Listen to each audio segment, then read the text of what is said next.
सर्वेभ्यो नमो नमः। आज की संस्कृत कक्षा में आप सबका स्वागत है और आज हम जानने वाले हैं BA first year first semester Sanskrit elective के यूनिट वाइज सिलेबस को और क्वेश्चन पेपर के पैटर्न को। आप सब जानते हैं स्टूडेंट, परीक्षाओं का दौर आरंभ हो चुका है और इस बार भी हमारी परीक्षाएं ऑनलाइन मोड से होने जा रही हैं और हमारे बहुत से ऐसे स्टूडेंट्स हैं जिन्हें अभी तक अपने यूनिट वाइज सिलेबस का और क्वेश्चन पेपर के पैटर्न का नहीं पता है। तो इसलिए ये लेक्चर आप सबको बहुत हेल्प करने वाला है। बहुत ही कंसंट्रेशन के साथ आपने अपने यूनिट वाइज सिलेबस को समझना है और क्वेश्चन पेपर के पैटर्न को भी बहुत ध्यान से समझना है, क्योंकि आप जानते हैं बहुत बार क्वेश्चन पेपर रिपीट होते रहते हैं। तो इसलिए हम सबसे लेटेस्ट क्वेश्चन पेपर को आज की क्लास में डिस्कस करने वाले हैं। तो आप हमारे साथ लेक्चर के एंड तक बने रहें। आपकी क्वेश्चन पेपर और सिलेबस को लेकर जो भी डाउट्स हैं, हमारा प्रयास रहेगा कि वो सभी डाउट्स हम दूर कर सकें, वो सभी डाउट्स हम सॉल्व कर सकें। तो चलिए देर ना करते हुए आरंभ करते हैं। सबसे पहले बात करते हैं महर्षि दयानंद यूनिवर्सिटी रोहतक में BA first year first semester Sanskrit elective का सिलेबस क्या है, क्योंकि आप सब जानते हैं क्वेश्चन पेपर को अटेम्प्ट करने से पहले अपने सिलेबस को समझना बहुत जरूरी है। तो चलिए देखते हैं। फर्स्ट यूनिट में हमारे पास संस्कृत व्यवहार शास्त्र के 1 से 8 लेसन हैं और संस्कृत वाक व्यवहार का अर्थ ही है कि संस्कृत भाषा में बातचीत करना सीखना। तो इसलिए हमारे विद्यार्थी संस्कृत भाषा में बातचीत कर सके, तो उस दृष्टि से संस्कृत व्यवहार शास्त्री के 1 से 8 पार्ट आपको दिए गए हैं और ये यूनिट 16 मार्क्स का है। सेकेंड यूनिट में हमारे पास हितोपदेश जो नारायण पंडित द्वारा रचित है और जिसकी कुछ कहानियां हमारे पास सिलेबस में दी गई हैं। मित्र लाभ के अंतर्गत कथामुख, काक, मृग, कूर्म, मूषिका कथा और गृध विधाल कथा। तो इसमें लगभग आपके पास 4 कहानियां आने वाली हैं। कबूतरों और चूहों के राजा की कहानी है, बूढ़े बाघ और लालची पथिक की कहानी है, हिरण और गीदड़ की कहानी है और बूढ़े गीध और बिलाव की कहानी है। तो इन सभी कहानियों को आप बहुत अच्छे से पढ़ लें, क्योंकि जब आप कहानियों को याद कर लेंगे अच्छे से तो हितोपदेश के जो भी आप गद्यांश और पद्यांश पढ़ने वाले हैं तो उनको समझना और भी अधिक आसान हो जाएगा। और इसके साथ साथ कहानियों में जो पात्राएं हैं उनके नाम भी अच्छे से याद कर लीजिए, क्योंकि इससे संबंधित वेरी शॉर्ट क्वेश्चन भी पूछ लिए जाते हैं। 2 या 3 श्लोकों का सरलार्थ पूछा जाएगा, जो एक श्लोक जो है 4 नंबर का होगा, यानी ये 12 नंबर हो गए। और उसके अलावा 2 कथाओं में से एक का सारांश लिखना आएगा, यानी कहानी आपको लिखने आएगी 4 नंबर की। तो ये यूनिट हुआ हमारे पास 16 मार्क्स का। थर्ड और फोर्थ यूनिट हमारे ग्रामर के होते हैं, जिसमें मार्क्स लेने बहुत आसान है और उसके लिए थोड़ी सी प्रैक्टिस करने की आवश्यकता है। थर्ड यूनिट में हमारे पास कुछ शब्द रूप हैं और कुछ धातु रूप हैं 5 लकारों में, और ये यूनिट हमारे पास 16 मार्क्स का है। शब्द रूप और धातु रूप को याद करना इतना इम्पोर्टेंट है स्टूडेंट्स, क्योंकि आने वाली क्लासेस में अब आपके पास हिंदी से संस्कृत में अनुवाद बनाने का कार्य आएगा। आप अनुवाद का कार्य तभी कर पाएंगे जब आपने शब्द रूप धातु रूप याद किए होंगे। फिर उसके बाद हम इनकी पहचान सीखते हैं, विभक्तियों के नियम सीखते हैं, पर बेस हमारा शब्द रूप और धातु रूप है, इसलिए आपने इसको बहुत अच्छे से तैयार करना है। फोर्थ यूनिट में हमारे पास अच संधि यानी स्वर संधि है, हल व्यंजन संधि है और विसर्ग संधि है। और कंठस्थ 2 श्लोकों का आपको शुद्ध लेखन लिखना है। कोई भी 2 श्लोक जो आप बचपन से पढ़ते आ रहे हैं उनका शुद्ध लेख होना चाहिए। कहने का तात्पर्य उसमें अशुद्धि नहीं होनी चाहिए। तो और इसमें ध्यान रखने वाली बात यह है कि प्रश्न पत्र में पूछे गए श्लोक से भिन्न होने चाहिए वो श्लोक। ये ना हो कि जो क्वेश्चन पेपर में श्लोक आया वही श्लोक आप यहाँ पर लिख दें। स्टूडेंट्स ऐसे करते हैं, ऊपर हितोपदेश के श्लोक आए हैं और नीचे वही श्लोक कंठस्थ श्लोकों में लिख दें। ऐसा नहीं है, जो भी आपको याद है पर वो हमारे क्वेश्चन पेपर के साथ मैच नहीं होने चाहिए, ये हमें ध्यान रखना है। तो ये यूनिट हमारे पास 16 मार्क्स का है। तो इस तरीके से आपको क्वेश्चन पेपर आने वाला है स्टूडेंट्स, और हर एक यूनिट में से 2 वेरी शॉर्ट क्वेश्चन आपसे पूछे जाएंगे। ठीक है, तो यानी 8 प्रश्न पूछे जाएंगे, 2-2 नंबर के हैं। तो ये 16 मार्क्स का वेरी शॉर्ट क्वेश्चन का काम है और इसमें भी मार्क्स लेने बहुत आसान है। वो तभी आसान है फ्रेंड्स जब आप अपने यूनिट वाइज सिलेबस को जान लेते हैं। और ग्रामर की प्रैक्टिस बिना लिखे आप नहीं करेंगे, इस बात का आपको ध्यान रखना है। ठीक, कैसे करेंगे ग्रामर की प्रैक्टिस? कम से कम 2 बार लिखकर। ठीक है, अब हम बात करने वाले हैं महर्षि दयानंद यूनिवर्सिटी रोहतक में BA first year first semester Sanskrit elective के सबसे लेटेस्ट क्वेश्चन पेपर के बारे में। ये क्वेश्चन पेपर हमें 80 मार्क्स का आने वाला है और सबसे पहले हमें वेरी शॉर्ट क्वेश्चन दिए गए हैं जो बहुत ही आसान है, जब इसमें चॉइस नहीं है, तो इसलिए सभी क्वेश्चन आपको अटेम्प्ट करने हैं। ठीक है, वो भी ध्यान से करने हैं। चलिए पहला प्रश्न देखते हैं। भवतः या भवत्या नाम की। लड़के से पूछने के लिए पुल्लिंग है भवतः और लड़की से पूछने के लिए स्त्रीलिंग है, तो आप किसी में भी आंसर दे दीजिए, दोनों ही ठीक हैं। ठीक है, अगर पुल्लिंग से पूछेंगे तो कैसे बनाएंगे? मम नाम रामः। और अगर स्त्रीलिंग का आंसर देना है तो मम नाम सीता गीता। ठीक है, तो यहाँ पर ये इस तरीके से आंसर बनेगा। अगला प्रश्न देखते हैं। इदानीम कुत्रवास। इदानी माने अब कहाँ रहते हो? कोई भी शहर का नाम लिख दीजिए। ठीक है, इदानीम पानीपत नगरे वसामी। इसकी जगह आप परिवर्तन कर सकते हो, कुरुक्षेत्र नगरे वसामी, दिल्ली नगरे वसामी, मुंबई नगरे वसामी। अनेक प्रकार से आप इसका आंसर लिख सकते हैं। अगला प्रश्न देखते हैं। हितोपदेश के रचयिता कौन है? नारायण पंडित। नेक्स्ट प्रश्न। किस नदी के किनारे विशाल शाल्मली तरु था? कौन सी नदी थी फ्रेंड्स? गोदावरी नदी। नेक्स्ट, पितु शब्द में विभक्ति व वचन बताएं। ये तभी आप बता पाएंगे जब शब्द रूप आपने याद किए होंगे। पितु में पंचमी भी है और षष्ठी भी है, और पंचमी और षष्ठी का क्या है? एक वचन का प्रयोग है। नम धातु का लरिट लकार प्रथम पुरुष एक वचन का रूप पूछा है, नंस्यति। नेक्स्ट, देवऋषि शब्द में संधि विच्छेद कीजिए। देव प्लस ऋषि, ये गुण संधि का उदाहरण है। अगला प्रश्न देखते हैं। गणेश में कौन सी संधि है? अब देखिए यहाँ पे संधि विच्छेद नहीं कहा, संधि पूछी है, कौन सी है नाम बताना है आपको। यहाँ पर गुण संधि है। ये दूसरा प्रश्न आपका संस्कृत व्यवहार शास्त्री से दिया गया है और हर एक प्रश्न 2-2 नंबर का है, यानी 16 नंबर का ये कार्य आपके पास है।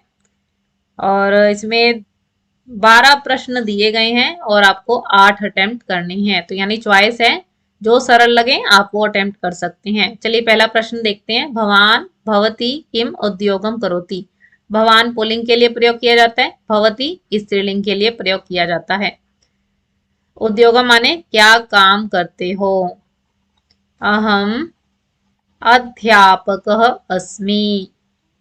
अगर पुल्लिंग में आंसर देना है तो इस तरीके से बनेगा, और अगर स्त्रीलिंग में देना है तो यहाँ पर सिर्फ अध्यापिका कर देंगे, तो अध्यापिका अस्मि। ठीक है, और भी हम कई प्रकार से उत्तर देख सकते हैं। अगला प्रश्न देखते हैं। भवान भवती कुत्र आगच्छति। कुत्र के स्थान पे कुतः होना चाहिए कि आप कहाँ से आते हैं।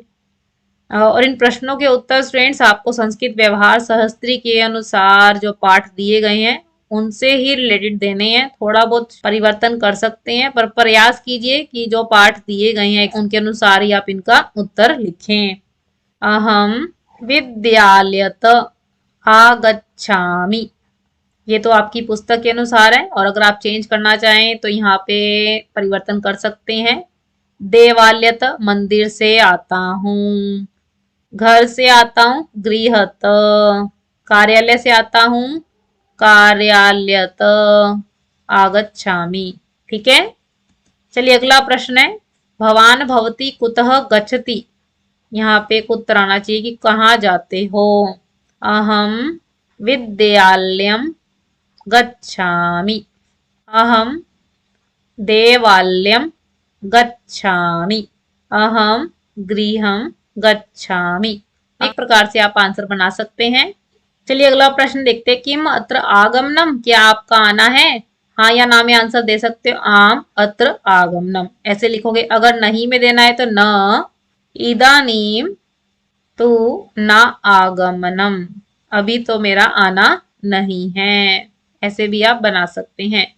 नेक्स्ट, भवान भवती विवाहिता विवाहिता किम, ये पुल्लिंग के लिए, ये स्त्रीलिंग के लिए। यहाँ पे भी ऐसे भवान पुल्लिंग के लिए, भवती स्त्रीलिंग के लिए।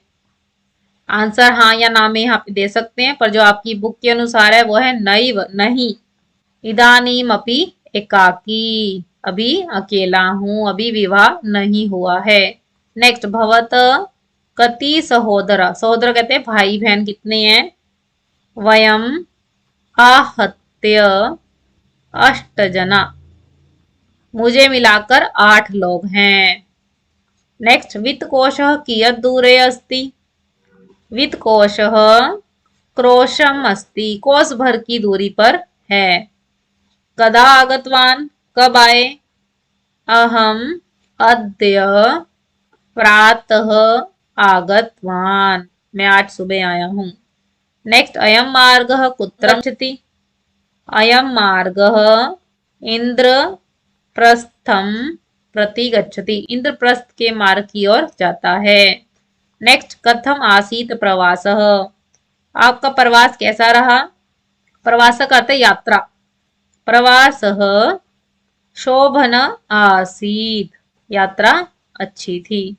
नेक्स्ट, भवतः वर्ग शिक्षकः क, आपका वर्ग शिक्षक, पढ़ाने वाला टीचर पूछ रहे हैं कौन है। जो आपकी बुक में आंसर दिया गया उसके अनुसार आप लिखोगे अस्माकं वर्ग शिक्षक श्रीमान देवदत्तः महोदय अस्ति। नेक्स्ट, प्रवासी व्यवस्था समीचीना आसीत किम, क्या प्रवास यानी यात्रा में सभी व्यवस्थाएं ठीक थी। आम सर्वा व्यवस्था समीचीना आसीत। तो इस तरीके से स्टूडेंट्स आपको आंसर देने हैं, और जो आपने पाठ के अंतर्गत पढ़ा है उन्हीं उत्तरों को आपने यहाँ पर लिखना है। ठीक है स्टूडेंट्स, चलिए अगला प्रश्न देखते हैं। 3 पद्यों का सरलार्थ का है और एक श्लोक 4 नंबर का है, यानी 3 चौके 12 नंबर का ये काम है आपके पास। और सबसे पहले आपका काम है प्रश्न को ध्यान से पढ़ना, बहुत जरूरी है। ठीक है, सरलार्थ लिखा है पर आप लिखेंगे पूरे तरीके से। क्या तरीका है इसका। सबसे पहले प्रसंग, जिसमें आप लेसन का नाम, राइटर का नाम लिखते हैं। ठीक है, और उसके बाद अवतरण, एक पंक्ति में बताएं कि इस विषय पर बात की जा रही है। ठीक है, और उसके बाद अर्थ या सरलार्थ हेडिंग डालेंगे, जिसमें श्लोक का सामान्य अर्थ आपको बताना है। और एक्सप्लेन करने वाला काम व्याख्या भाग में करेंगे। और उसके बाद व्याकरण, जो भी आपने देखा कि यूनिट 3 और 4 में आपके पास शब्द रूप, धातु रूप और संधि से संबंधित कार्य है, उनसे संबंधित जितना आप जानते हैं तो यहाँ पर ऐड कर सकते हैं। चलिए पहला श्लोक देखते हैं। विद्या शस्त्रस्य शास्त्रस्य द्वे विधे प्रतिपत्ये आद्या हास्याय वृद्धत्वे विद्याद्रियते यत् सदा। और ये सभी श्लोक आपको पता है हितोपदेश से लिए गए हैं, और इनके रचयिता कौन है, नारायण पंडित। तो सभी श्लोकों का प्रसंग एक समान रहेगा। और उसके बाद यहाँ पर देखते हैं अवतरण। यहाँ पे क्या स्थिति है, यहाँ पे शास्त्र विद्या को शस्त्र विद्या की अपेक्षा अधिक महत्वपूर्ण बता रहे हैं। विद्या शस्त्र से शास्त्र से द्वे विधे प्रतिपत्ये, एक शस्त्र विद्या है और एक शास्त्र विद्या है। ये 2 प्रकार की विद्याएं जो हैं, प्रतिपत्ति माने कीर्ति प्रदान करने वाली हैं, यश बढ़ाने वाली हैं, दोनों तरह की विद्याएं। परंतु आद्या हास्याय वृद्धत्वे, परंतु पहली जो विद्या है जिसका नाम है शस्त्र विद्या, वह वृद्धावस्था में हंसी के लिए होती है, यानी हंसी का कारण बन जाती है। द्वितीयाद्रियते सदा, और जो दूसरी विद्या है शास्त्र विद्या, आद्रियते माने सम्मान का कारण बनती है। तो यहाँ पर नारायण पंडित कह रहे हैं कि प्रमुख रूप से दो प्रकार की विद्याएं हैं, एक शास्त्र विद्या है और दूसरी शस्त्र विद्या है। शस्त्र और शास्त्र का डिफरेंस पता है आपको ना? ये दोनों विद्याएं जो है कीर्ति प्रदान करने वाली, परंतु शस्त्र विद्या वृद्धावस्था में निरर्थक हो जाती है, क्योंकि बुढ़ापे में शस्त्र का संचालन वीरता के साथ संभव नहीं होता, जबकि शास्त्र विद्या बुढ़ापे में भी सम्मान प्रदान करती है। इसी कारण शास्त्रों का ज्ञान मानव के लिए उपयोगी बताया गया है। इस प्रकार आप अर्थ लिखेंगे और फिर उसे एक्सप्लेन करेंगे। यौवनन धन संपत्ति प्रभुत्व विवेकता एकैकमप्यनर्थाय किमु यत्र चतुष्टयम्। चलिए इसका अर्थ देखते हैं। यौवनम युवावस्था, धन संपत्ति धन दौलत, प्रभुत्वम स्वामित्व, अविवेकता, थोड़ा सा पदच्छेद कर लीजिए, म में से निकला अविवेकता, ये बना अज्ञानता। ये चारों क्या है? बुराइयों का आधार है।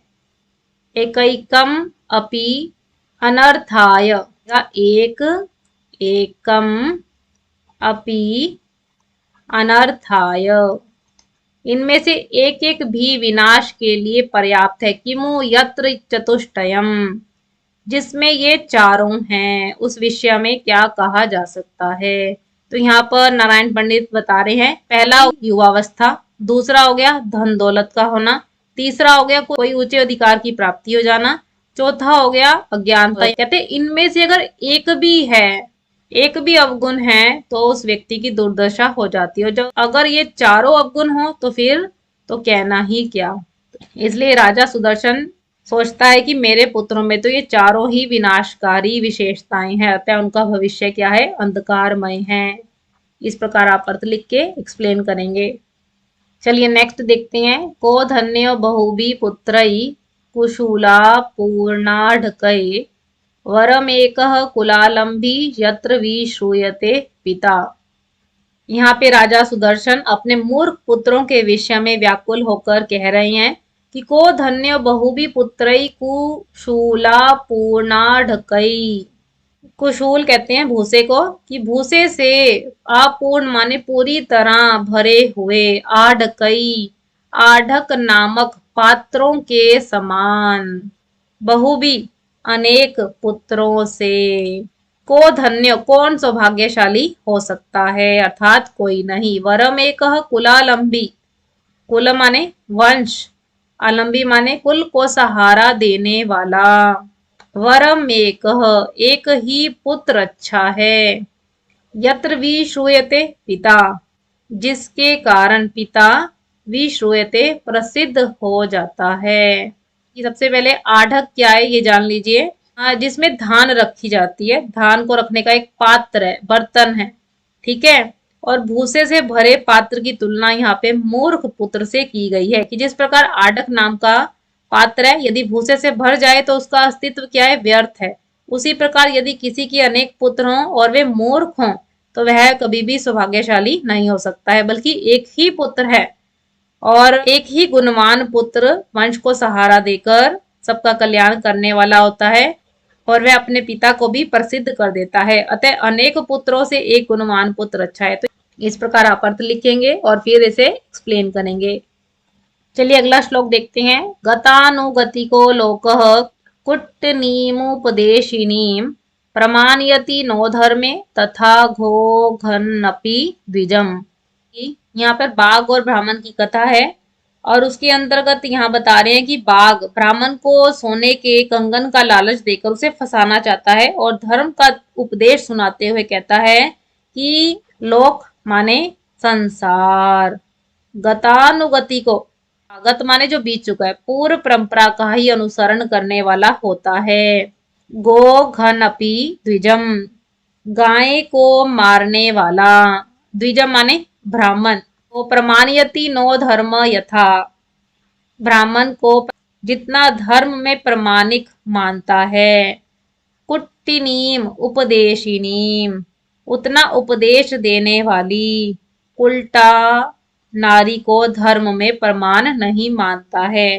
कहने का तात्पर्य यह कि संसार में जो परंपरा रीति रिवाज चल पड़े हैं लोग उसी पर चलती है। जैसे लोक में उपदेशक ब्राह्मण को मानते हैं भले ही वह गाय की हत्या करने वाला हो, और दूसरी तरफ देखा जाए जो नारी सही मार्ग पे नहीं चल रही है और धर्म का उपदेश कर रही हो तो उसकी बात पर कोई विश्वास नहीं करता। इस प्रकार आप अर्थ लिख के एक्सप्लेन करेंगे।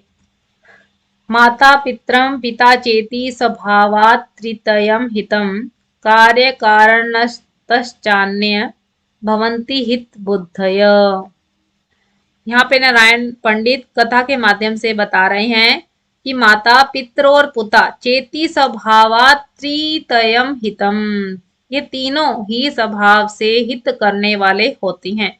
कार्य कारण तश्चान्य भवन्ति हित बुद्धय, इसके अतिरिक्त सभी व्यक्ति जो हैं कार्य और कारण से ही हित करने वाले होते हैं। कहने का तात्पर्य यह है कि माता पिता व मित्र हैं, उनका स्वभाव क्या है, वे हमेशा से हित करने वाले होते हैं, परंतु जो अन्य व्यक्ति होते हैं किसी कारण के होने पर ही, यानी मतलब होने पर ही हित करते हैं। इसलिए चित्रग्रीव कहता है कि विपत्ति के समय हमें मित्र की सहायता करनी चाहिए। इस प्रकार आप अर्थ लिखेंगे और फिर एक्सप्लेन करेंगे। चलिए नेक्स्ट श्लोक देखते हैं। निर्गुणेष्वपि सत्त्वेषु दयां कुर्वन्ति साधवः न हि संहर्ते ज्योत्स्नां चन्द्रश्चण्डालवेश्मनः। साधव सज्जन व्यक्ति जो है, निर्गुणेश गुण रहित, सत्वेषु माने जीवों पर दया का भाव रखते हैं। सज्जन व्यक्ति जो गुण से रहित हैं उन जीवों पर भी दया करते हैं। नहीं संहर्ते ज्योत्स्नाम चंद्रश्चंडाल वेश्मनः, जैसे चंद्रमा चंडाल के घर से ज्योत्सना माने अपनी चांदनी को नहीं समेटता है। तो यहाँ पर नारायण पंडित दीर्घ कर्ण नामक बिलाव की कहानी के माध्यम से यहाँ बता रहे हैं कि जिस प्रकार चंद्रमा जो है चंडाल के घर पे भी अपनी रोशनी फैलाए रखता है, उसी प्रकार सज्जन व्यक्ति जो है निर्गुणों पर भी दया का भाव रखते हैं। अतः बिलाव गीत से कहता है यदि आप मुझे निर्गुण समझते हैं, गुणों से रहित समझते हैं, तो भी आप सज्जन व्यक्ति को मुझ पर दया का भाव रखना चाहिए। ठीक है, तो इस तरीके से आपने अर्थ लिख के एक्सप्लेन करना है।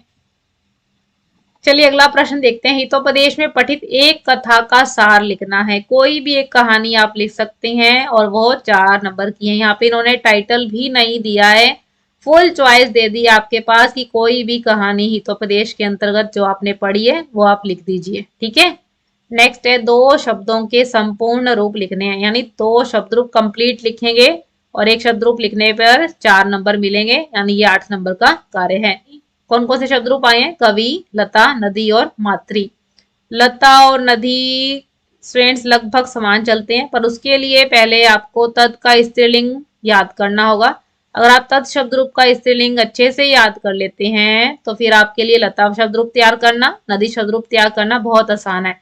कि शब्द रूप कैसे याद करें, उनकी क्या शॉर्ट ट्रिक्स हैं, तो इससे रिलेटेड सभी इंपॉर्टेंट लिंक्स आपको डिस्क्रिप्शन बॉक्स में दिए गए हैं, तो आपने डिस्क्रिप्शन बॉक्स जरूर चेक करना है। ठीक है, चलिए नेक्स्ट देखते हैं। किन्हीं 2 धातुओं के यथार्थ रूप लिखने को कही है और एक धातु अगर आप सॉल्व करते हैं तो वह 4 नंबर की, यानी ये भी काम 8 नंबर का है। बुक कलरिट देखते हैं। फ्यूचर के लिए प्रयोग किया जाता है। फ्यूचर को हम क्या बोलते हैं? भविष्य।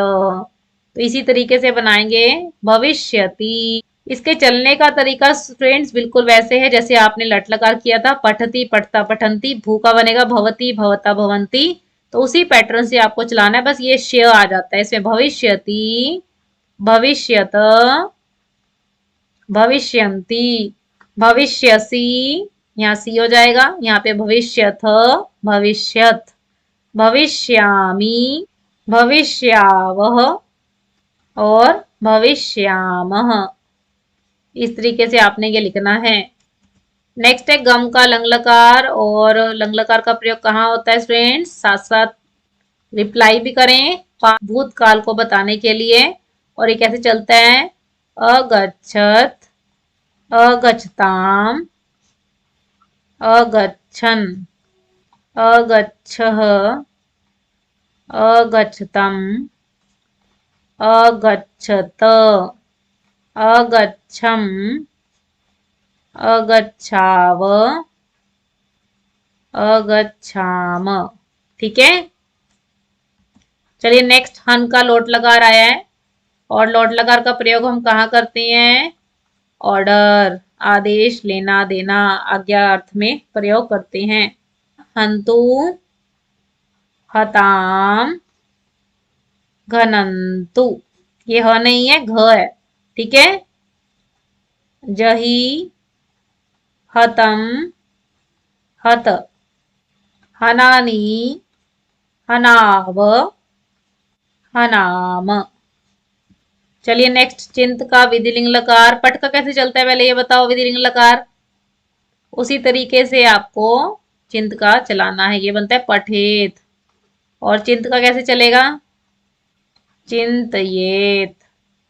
ठीक है, तो इस तरीके से आपको बनाना है।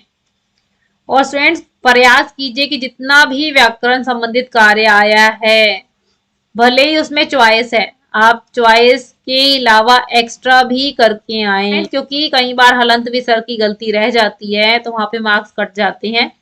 तो अगर आप एक्स्ट्रा करते हैं तो ऐसा प्रायशः देखा गया कि एग्जामिनर उसको चेक करके आपको मार्क्स दे देता है। ठीक है, तो इसलिए ग्रामर में मार्क्स लेने बहुत आसान है, और अगर आपको एक्स्ट्रा आता है तो आप कर दीजिए। ठीक है, चलिए नेक्स्ट देखते हैं। अयादी और दीर्घ संधि की 100 उदाहरण परिभाषा कही है, और ये 6 नंबर का कार्य है। चलिए सबसे पहले हम देखते हैं अयादी संधि को, और इसके लिए पाणिनि मुनि ने क्या सूत्र बताया है। एचो, यवा, यावह। एच क्या होता है, महेश्वर सूत्रों के अंतर्गत आप इन्हें पढ़ेंगे, और इसमें ये सूत्र होते हैं ए, ओ, आई और औ। और इसको क्रम से इन्होंने क्या कहा है, ए को ए करना है, यहाँ पे बनाते जाएं सूत्र में से ही। ओ को अव करना है, आई को आई करना है, और औ को आव करना है। ठीक है, और जब इन स्वरों के पश्चात कोई भी स्वर आ जाए तब अयादी संधि होती है। ठीक है, तो इस तरीके से आपने इसका नियम लिखना है, और बहुत से उदाहरण है जो मर्जी आप ऐड कर दें, जैसे नयन, शयन, ये ए को ऐ वाले उदाहरण है। ठीक है, उसके बाद ऐ को आय वाले उदाहरण देख लीजिए, जैसे नायक, गायक। ठीक है, और उसके बाद आप ओ को अव वाले एग्जाम्पल देख लीजिए, जैसे पवन, भवन। ठीक है, और औ को आ वाले एग्जाम्पल देख लीजिए, पावन, भावना, भावुक इत्यादि। तो बहुत से उदाहरण आप जोड़ सकते हैं। नेक्स्ट है दीर्घ संधि, और इसके लिए पाणिनि मुनि ने जो सूत्र बताया है वो है अकह सवर्णे दीर्घः। अक किसे कहते हैं, ये आप महेश्वर सूत्रों के अंतर्गत पढ़ेंगे, और इसके अंतर्गत आता है अ, आ, ई लघु या दीर्घ, ओ भी लघु और दीर्घ, री भी लघु और दीर्घ। स्वरों में से किसी के पश्चात समान जातीय यानी समान ही आएंगे। अ के पश्चात अ आएगा, लघु या दीर्घ हो सकता है, तो ये मिलकर क्या करते हैं, दीर्घ रूप बनाते हैं। ठीक है, इसका ये नियम बना, अ प्लस अ मिलकर बना दीर्घाकार, और प्लस से पहले जो अ दिए गए हैं ये लघु या दीर्घ हो सकते हैं।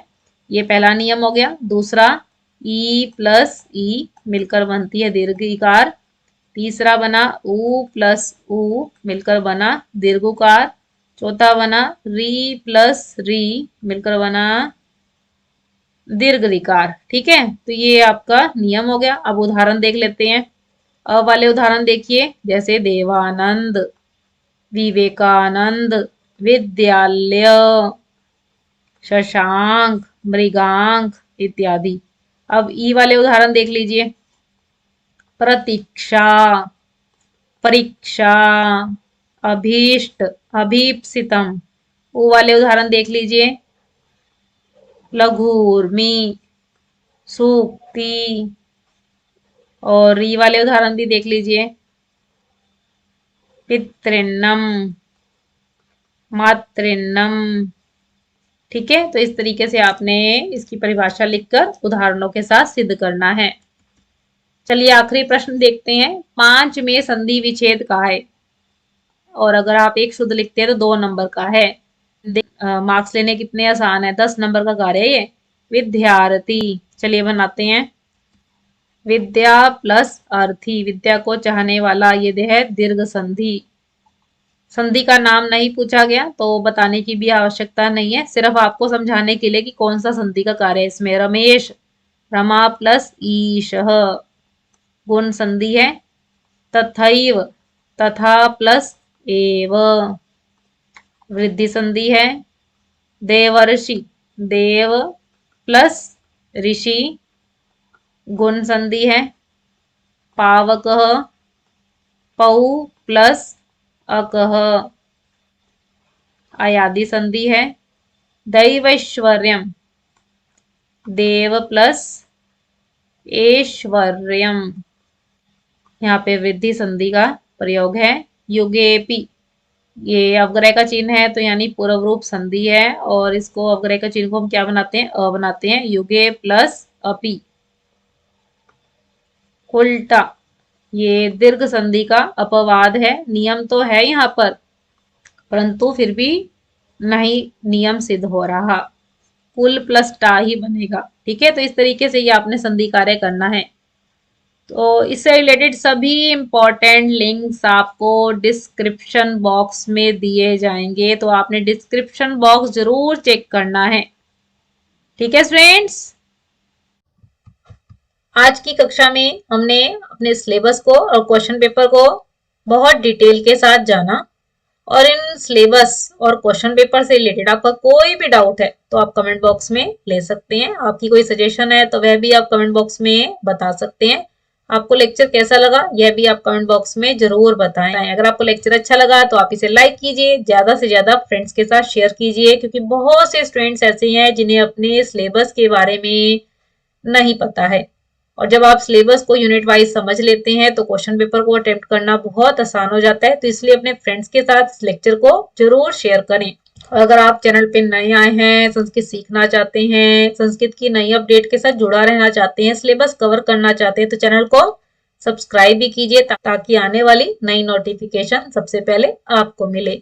आप हमें फेसबुक और इंस्टाग्राम के पेज पे भी फॉलो कर सकते हैं। आशा रख सकते हैं कि आपने लेक्चर बहुत ध्यान से सुना होगा, आपके सभी डाउट्स क्लियर हुए होंगे। तो इसलिए स्टूडेंट्स आप सबका हृदय की गहराइयों से बहुत बहुत धन्यवाद। फिर मिलेंगे हम स्टूडेंट्स नई अपडेट और नए टॉपिक के साथ। All the best friends. नमो नमः। नमः संस्कृताय।